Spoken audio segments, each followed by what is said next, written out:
What if there's not enough money to pay all the creditors in an estate? Believe it or not, I get this question all the time.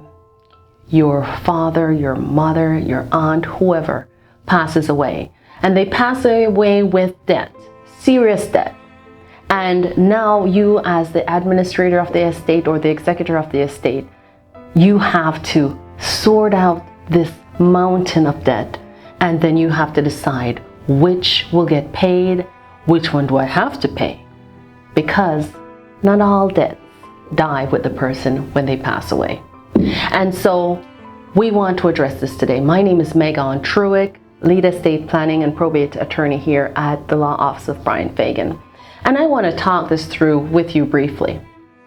What debts actually passes with the person when they die? Well, I can tell you that a lot of federally insured debt passes away. So if you have your federal student loans, those usually pass away with the person. However, you have debts that follow the estate around that you will somehow have to address if there are funds to address it.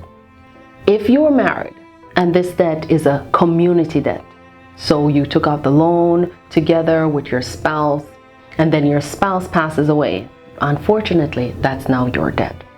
You may have a situation where you have a mortgage on your house, and even if your spouse that passes away, that's the person that took out the loan, that the loan was in their name, the loan unfortunately stays with the house. And if the loan stays with the house and you want to remain in the house, then that debt would have to be addressed.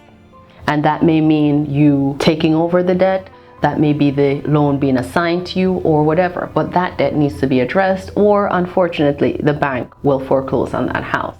For many people, they plan for that eventuality by getting life insurance.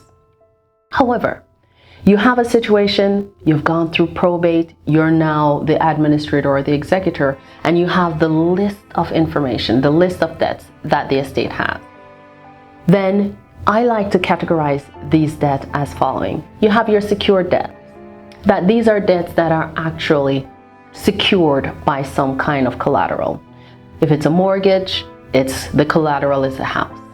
If it's a car loan, the collateral is a car. Those are secured debts. Then you have those administrative costs that you went through. So your attorney's fees to take care of the estate, your funeral expenses, those come off the top. Those get paid, and then you have your secured debt. And then the next thing you have are those unsecured debts, those credit cards that are solely in that person's name, that payday loan that's solely in that person's name. Those are unsecured debts, and yes, they have to be paid out of the estate. However, what if there's not enough money?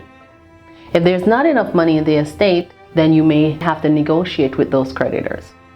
However, you do not have to take money out of your pocket to pay unsecured debt. They're not your debt.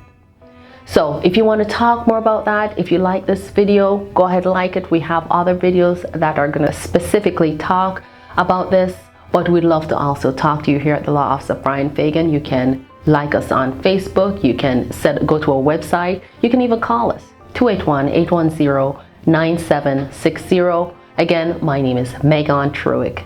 Thank you for watching.